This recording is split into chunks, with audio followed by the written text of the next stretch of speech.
seja bem-vindo a mais um programa em pauta aqui na sua TV Câmara Campinas. Hoje nós viemos até o gabinete número 32, o gabinete do vereador Gustavo Peta, do PCdoB, que está aqui ao meu lado. Tudo bem, vereador? Como vai? Tudo bem, uma satisfação falar com você, Rubens, com a TV Câmara, uma oportunidade da gente divulgar aí nossos trabalhos, requerimentos, uma satisfação.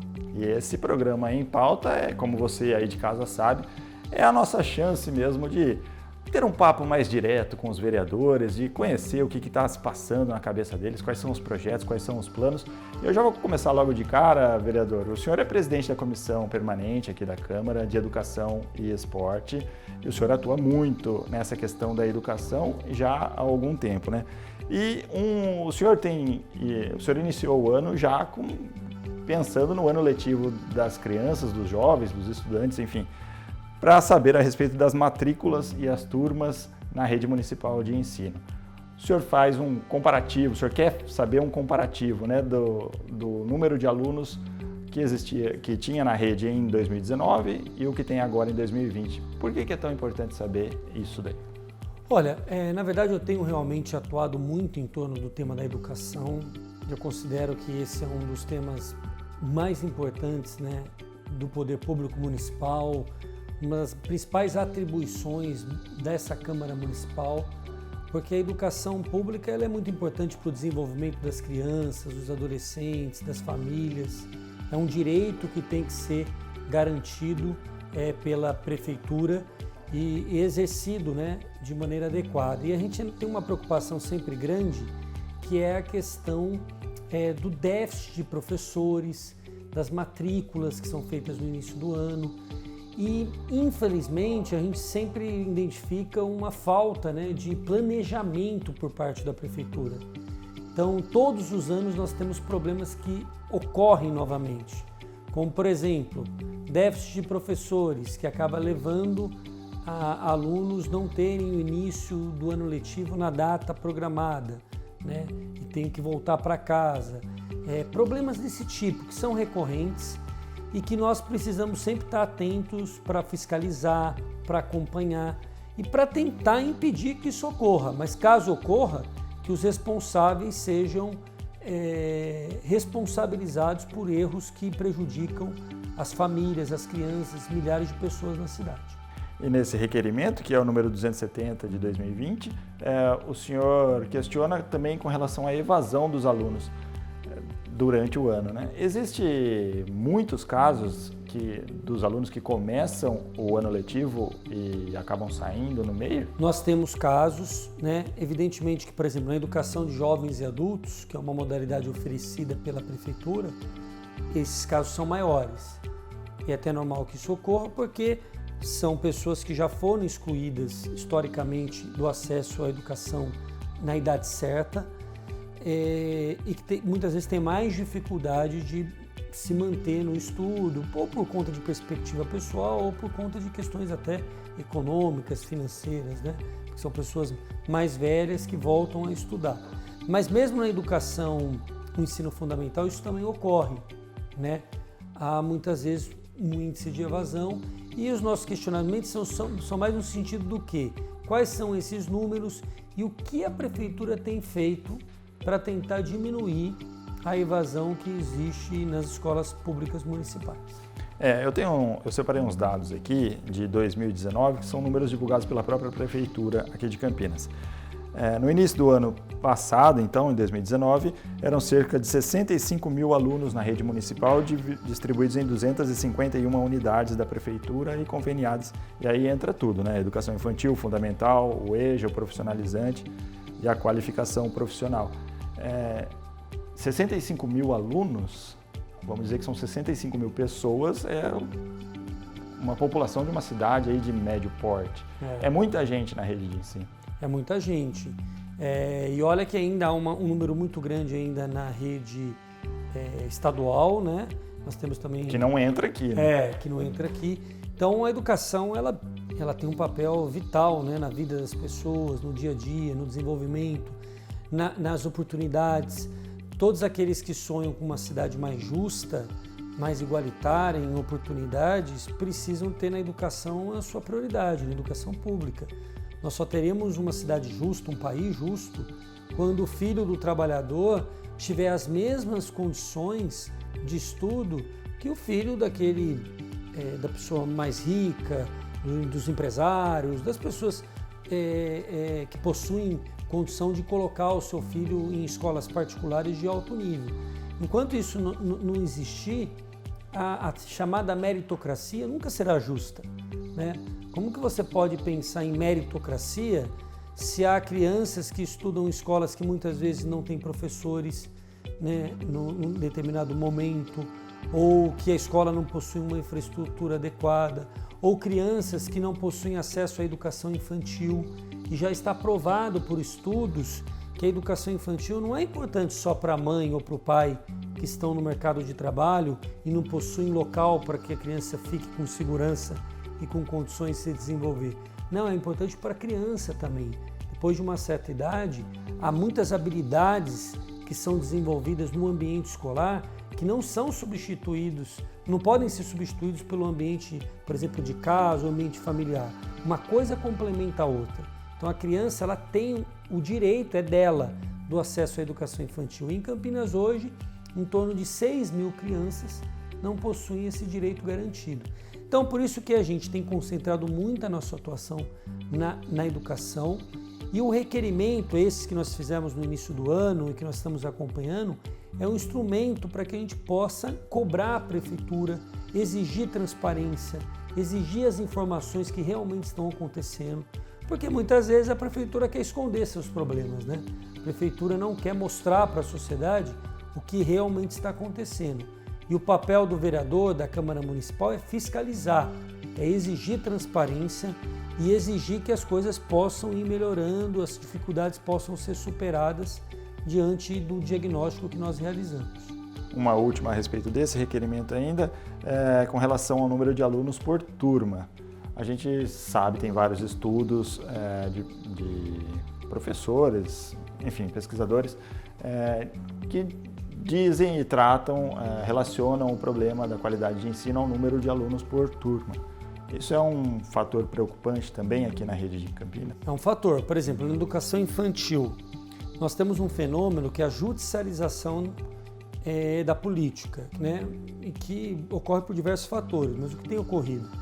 O pai e a mãe não conseguem a vaga na educação infantil, eles procuram com muita justiça, né? Procurando inclusive justiça, a Defensoria Pública.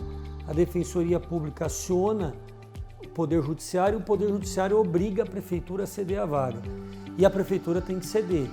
E com falta de planejamento, de investimento necessário, acaba cedendo nas estruturas que possui. Então muitas salas, turmas, vamos dizer assim, na educação infantil ficam superlotadas. No ano passado, nesses mesmos requerimentos que nós fizemos, nós percebemos também uma superlotação em algumas escolas municipais, principalmente na região do Campo Grande e na região sul, eixo Santos Dumont, que é a região ali que vai até o aeroporto, que são as duas regiões, talvez não, as duas regiões mais vulneráveis da cidade, né? E que possuem mais deficiência do poder público em dar condições do acesso à educação pública. Então nós identificamos isso. Aí nós fomos também ao Ministério Público, houve uma reunião com a secretaria teve que demonstrar os números, teve que em algumas escolas inclusive abrir novas salas. Então esse nosso trabalho de fiscalização muitas vezes garante que o próprio Poder Executivo haja para garantir um melhor atendimento. Aqueles números que poderiam ficar escondidos, eles acabam vindo à tona e o poder público fica na obrigação, por pressão da Câmara, do Ministério Público e da sociedade, de agir para corrigir erros que estavam ocorrendo. Então, eu sempre digo, né, que eu, como vereador de oposição, quem está na situação, se souber ouvir e dialogar com a oposição, melhora a sua administração. O problema é que quando você fica surdo para qualquer tipo de crítica, quando você não ouve, né, a população e a sociedade civil organizada e quer governar com o seu próprio, sem ouvir o resto dos atores que atuam na política e também na sociedade, né? Então, Então, nesse caso, é um caso que a gente tem conseguido melhorar um pouco a situação a partir dos números que nós recebemos e da divulgação desses números e da ação tanto da Câmara como do Ministério Público.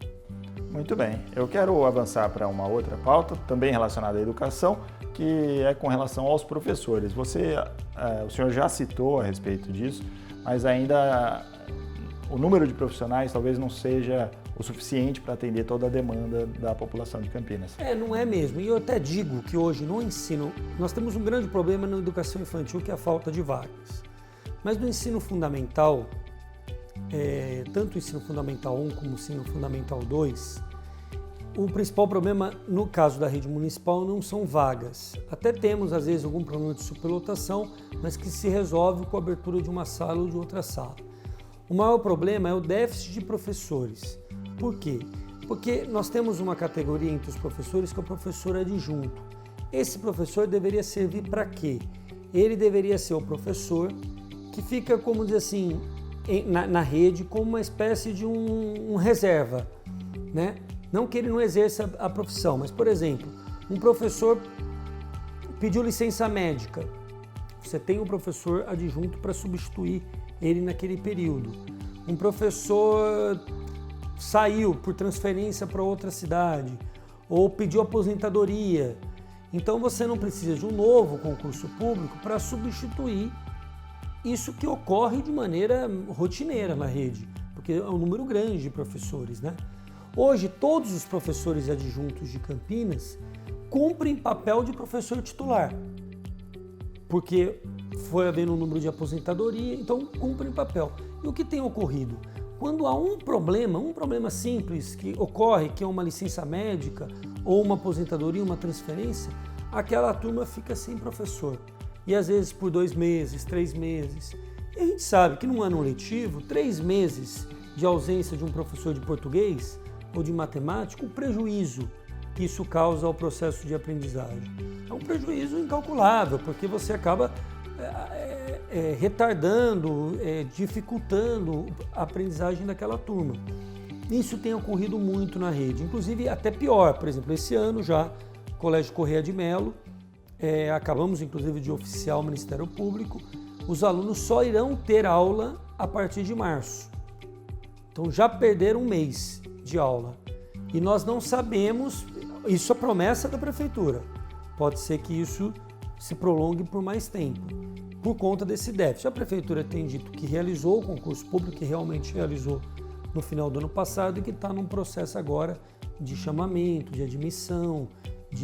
Agora, todo mundo sabe que o ano letivo começa no início de fevereiro, né? Esse calendário não é um calendário feito de última hora, não é um fato surpreendente para que isso tenha ocorrido, né? Nós estamos indo para o 8º ano da atual gestão que está na Prefeitura. Então, não é o primeiro ano de gestão onde você pode até falar que teve um prejuízo por conta de problemas anteriores. Então, é uma coisa realmente que a gente lamenta muito, porque os prejuízos para essas famílias, para essas crianças, são prejuízos incalculáveis. E o prejuízo traz um impacto social na vida desses estudantes, mas também um prejuízo material, por exemplo, para os cofres da Prefeitura, o orçamento. Essa falta de planejamento acaba atrapalhando muito. Claro, e outra, você tem hoje, pela questão constitucional, 25% do orçamento da Prefeitura tem que ir para a educação. E muitas vezes essa falta de planejamento faz com que a Prefeitura gaste em dezembro, que é o mês final, com gastos que não são tão necessários, importantes. Teve ano que já comprou kits que não serviam para absolutamente nada, kits ciências, kits que não eram pedidos e demandas dos professores. Teve outro ano que comprou terrenos que nem foram utilizados até hoje. Então há realmente falta de planejamento, né? Porque 25% dos recursos arrecadados pelo município obrigatoriamente vão para a educação. E se isso fosse melhor utilizado, nós estaríamos numa situação muito melhor do que nós estamos hoje. Então, realmente, a falta de planejamento e de organização é algo que causa um grande prejuízo para a administração pública. Tá certo, vereadora. Nós vamos fazer um pequeno intervalo. Daqui a pouco a gente volta com mais um pouco desse bate-papo aqui com o vereador Gustavo Peta, aqui no seu programa Em Pauta. Continue conosco.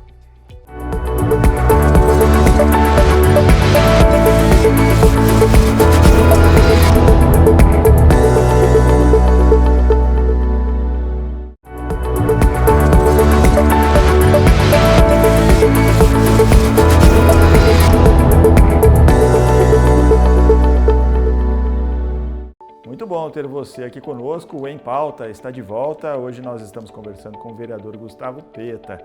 Vereador, no primeiro bloco a gente falou muito a respeito da educação e a gente vai continuar falando também, né? O senhor é o presidente da Comissão Permanente de Educação e Esporte aqui da Câmara Municipal. O senhor citou em alguns momentos no primeiro bloco a questão do déficit de vagas para os alunos da educação infantil em Campinas. São mais de 6 mil estudantes ou 100 vagas, né, na rede municipal de Campinas. O que é possível fazer de fato por esses estudantes? A gente lembra que no final do ano passado houve um projeto do Executivo, o Creche para Todos, esse projeto que oferece as vagas em escolas particulares para os alunos que não conseguiram vagas na rede municipal, bancado pela Prefeitura. Como é que o senhor avalia esse projeto? Como que o senhor vê ele? Olha, eu acho que esse com certeza hoje, nós tivemos uma reunião recente aqui com os conselheiros tutelares e é hoje o principal motivo de reclamação e de violação dos direitos da criança e do adolescente. Nós temos um estatuto, né, que é o ECA, que fala ali todos os direitos das crianças, dos adolescentes, e muitos desses direitos nós sabemos que num país desigual e injusto como o nosso, são violados.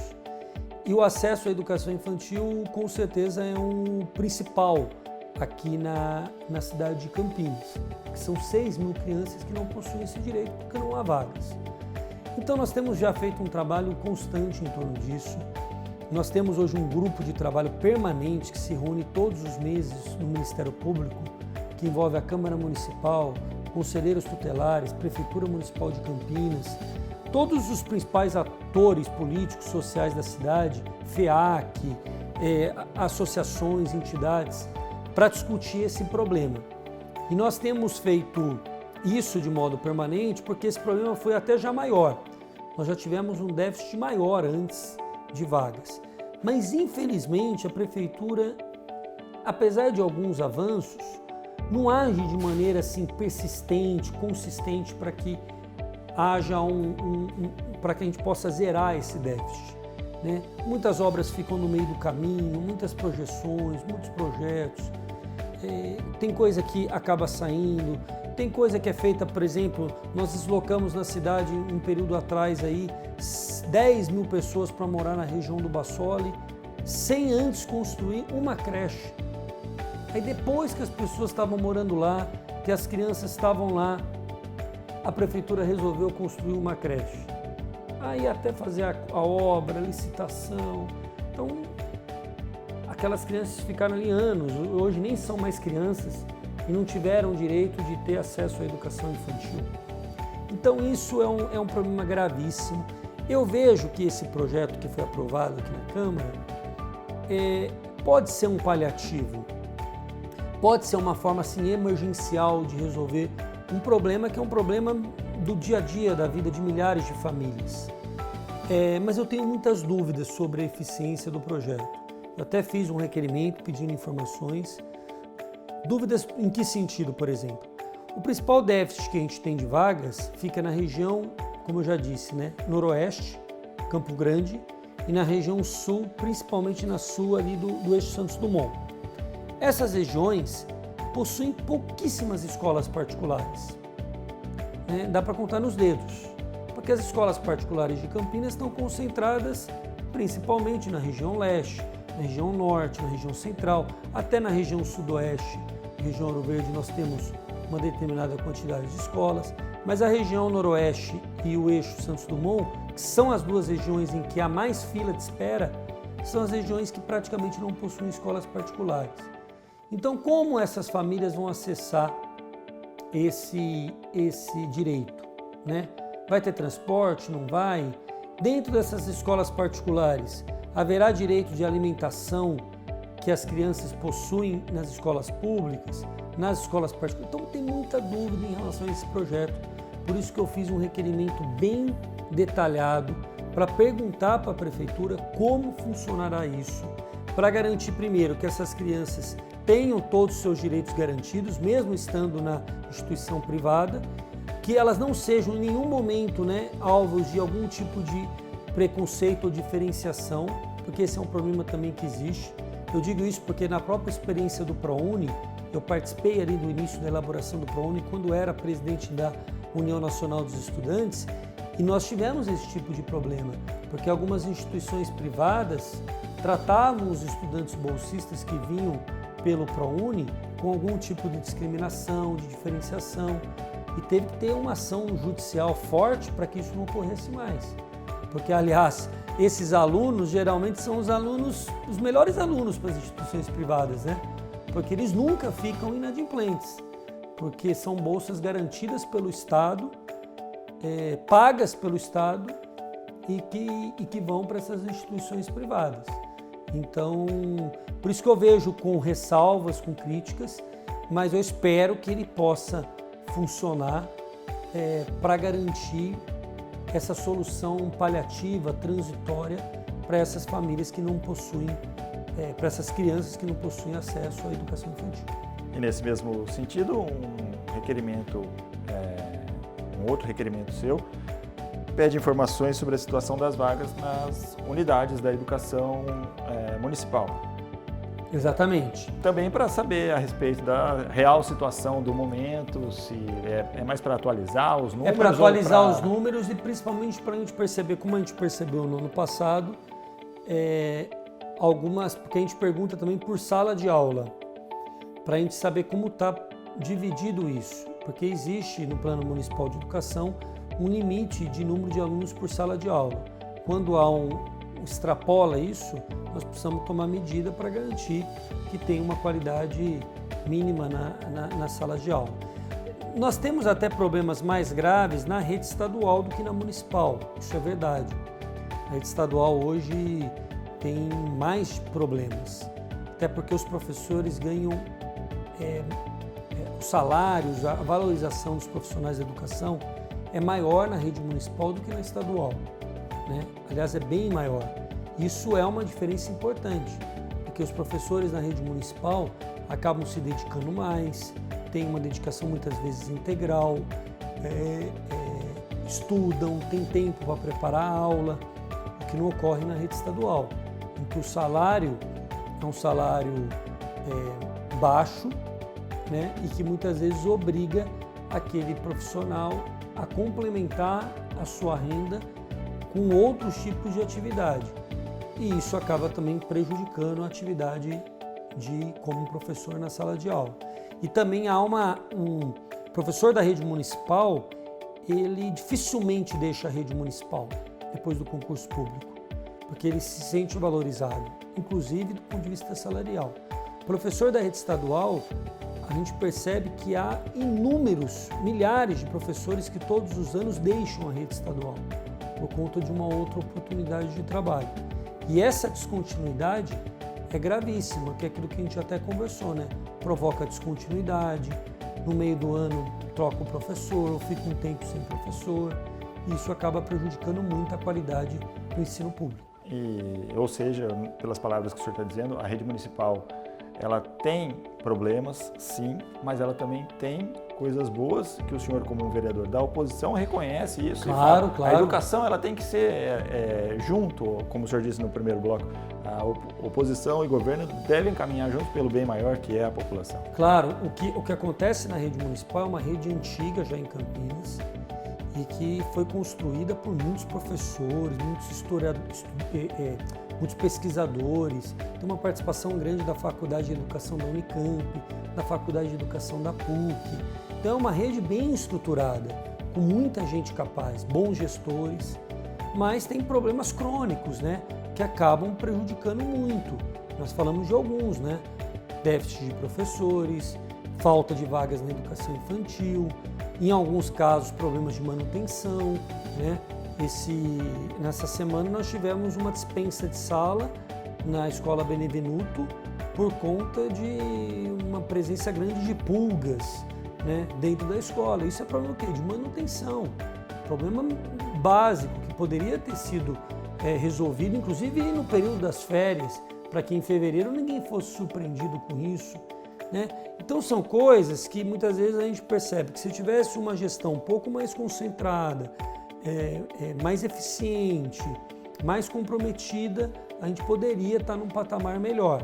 mas isso não impede da gente reconhecer que existe muita coisa boa sendo feita nas escolas municipais de Campinas.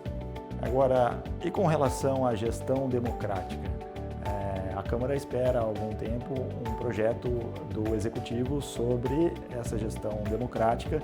A gente sabe que existe diversas opiniões, modelos de educação diferentes espalhados por aí. Mas é dever da Prefeitura ter um plano como esse? É isso que o senhor pede no requerimento? Na verdade, até nós fomos ter uma novidade, que nessa semana agora, o projeto chegou na Câmara. Então ele já chegou. Ele acabou de chegar. Certo. Nós estávamos fazendo requerimentos para saber o prazo de quando chegaria. E nesse período deu certo de chegar. Nesse período ele chegou. Por quê? Porque há um anseio da rede, dos professores, gestores, alunos, de consolidar mecanismos que já existem de gestão democrática nas escolas.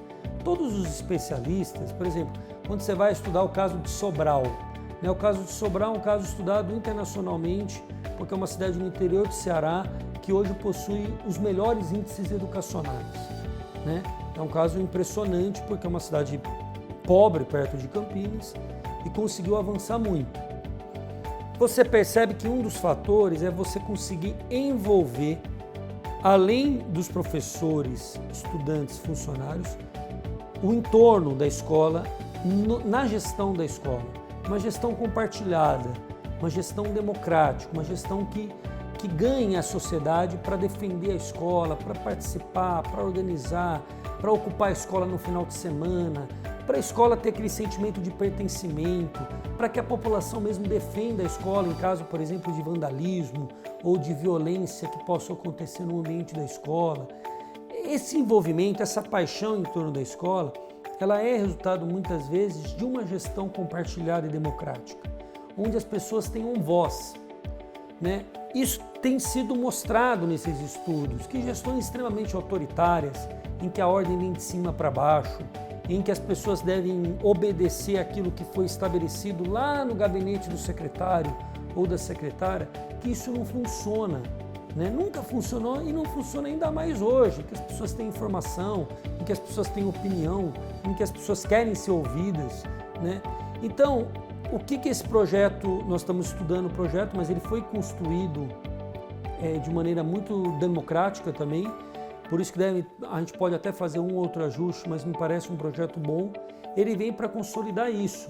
Então, por exemplo, as comissões próprias de avaliação, que são comissões que você reúne professor, direção da escola, funcionário, aluno, ex-alunos que quiserem participar, moradores, pais, para discutir a avaliação da escola, para colocar ali a sua opinião, dizer o que está errado, qual é o problema.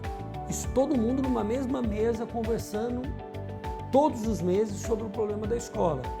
Isso corrige problemas de rota, isso identifica problemas que podem muitas vezes serem colocados por baixo do tapete, Desde o problema micro, desde a decisão, por exemplo, tem lá uma verba de conta escola. Nós vamos gastar em quê? Uma verba que cada escola tem, que a escola tem autonomia para decidir o gasto. Nós vamos gastar em quê? Nós vamos organizar festas que possam arrecadar mais recursos para fazer tal atividade. Nós vamos pintar a escola agora para dar uma outra sensação. Isso tudo, vamos contratar oficineiro para atuar no contraturno escolar em reforço para aqueles alunos que possuem mais dificuldade. Então são coisas que nós entendemos que são muito importantes para a melhoria da escola pública e que a gestão democrática pode ser fundamental para que isso ocorra. Nós aguardamos então a ampla discussão que vai ter dentro da Comissão de Educação presidida pelo senhor. Com certeza, vão ter audiências públicas, debates, para que a gente possa aprofundar ainda mais esse debate. Vereador Gustavo Peta, muito obrigado por essa entrevista. Eu gostaria que o senhor fizesse suas considerações finais, inclusive falando diretamente com a população, caso alguém queira procurar pelo seu trabalho aqui. Tá bom. Quero agradecer muito a TV Câmara, toda a equipe, pela oportunidade de a gente conversar com a população diretamente e dizer que nós estamos aqui abertos no nosso gabinete para sugestões, opiniões, críticas, dúvidas. Acho que esse retorno é muito importante para que a gente possa melhorar o nosso trabalho. O nosso gabinete aqui é o 32, aqui na Câmara Municipal de Campinas. O telefone é o 3736-1740, 3736-1740, e também pelas redes sociais, né? Facebook, Instagram, Twitter, todo mundo pode entrar, procurar lá por Gustavo Peta e questionar, fazer alguma pergunta. Eu estou ali direto, respondendo, me comunicando, então todo mundo fica aí à disposição de fazer esse contato conosco. Tá certo. Muito obrigado. Muito obrigado, eu que agradeço. E obrigado também a você que nos acompanha sempre aqui no Em Pauta, na TV Câmara Campinas. A gente se encontra numa próxima oportunidade. Um abraço, até lá. Tchau.